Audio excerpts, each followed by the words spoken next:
Bismillahirrahmanirrahim. Menjawab pertanyaan set love story, cara menentukan judul skripsi bagaimana Pak? Lewat problem atau cari judul? Oke, menurut pengalaman saya, penentuan judul didasarkan pada alur sebagai berikut. Yang pertama, tentukan bidang topik yang akan diteliti, misalkan bidang teknik mesin, bidang pendidikan teknik mesin, ekonomi, pendidikan ekonomi, kebidanan, farmasi, atau pendidikan dokter. Yang kedua, tentukan topik pada bidang yang telah ditentukan. Misal pada bidang teknik mesin, maka tema yang bisa diambil adalah bidang material, energi, mekatronika, konstruksi, desain, fluida, advance fluida, atau advance material. Yang ketiga, tentukan subtopik pada bidang yang kamu pilih. Misal, memilih tema material, maka subtopik yang bisa kamu pilih adalah uji kekerasan baja, uji kekerasan mikro, perlakuan panas, pembuatan komposit berbahan alami, reduksi partikel kaulinit, reduksi silika, sintesis silika nanopartikel, dan lain-lain. 4. Misalkan kamu memilih perlakuan panas, maka disinilah kamu harus mengupdate pengetahuan kamu tentang perlakuan panas.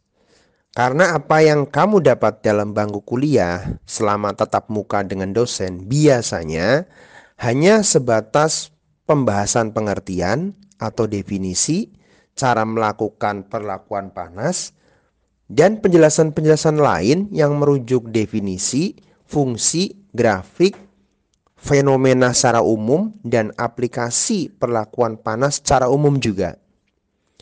Tidak membahas sesuatu yang terbaru tentang subtopik atau topik perlakuan panas tersebut. Tren yang sekarang seperti apa tidak dibahas. Kalau toh ada dosen yang membahas, maka porsinya sangat kecil. Karena dosen tersebut harus mengikuti RPS standar yang sudah disiapkan sebelumnya. Dan targetnya itu sangat banyak. Dan perlakuan panas ini merupakan bagian kecil daripada bidang material teknik. Oleh karena itu, porsi yang kamu dapatkan di bangku kuliah itu tidaklah cukup untuk mendukung skripsi kamu.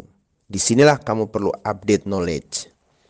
Yang kelima, maka selanjutnya setelah menentukan atau memilih subtopik, ya, kamu harus mendownload sejumlah paper pada publisher atau jurnal yang ada di internet. Jadi semua dapatkan secara online. Untuk apa? Untuk melakukan literatur review. Sampai kamu menemukan apa yang disebut dengan research gap atau celah penelitian.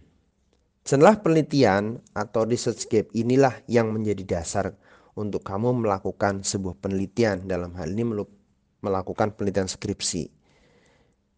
Dari sini kamu bisa menentukan judul skripsimu. Nah, jika teman-teman melakukan dengan cara ini, insya Allah judul dan penelitian skripsi, tesis, atau bahkan disertasi akan sangat diterima oleh semua dosen dimanapun kamu belajar, teman-teman belajar. Dan yang keenam, ya, kalau belum tahu bagaimana melakukan cara literatur review yang sederhana, kamu bisa simak video saya tentang literatur review di sini. Oke teman-teman, semoga penjelasan saya dalam video ini bisa menjawab pertanyaan tersebut. Dan jika masih ada yang bingung, masih ada yang belum jelas, nggak apa-apa. Itu merupakan proses transfer ilmu. Tapi kamu bisa ketik di kolom komentar dan mengajukan atau menuliskan pertanyaan kamu. Insya Allah nanti akan saya jawab. Jangan lupa share video ini ke teman-teman kamu dan juga subscribe dan tekan loncengnya sehingga kamu bisa menjadi orang yang pertama mendapatkan notifikasi begitu Agus Academy upload video baru. Oke, sampai jumpa. Terima kasih.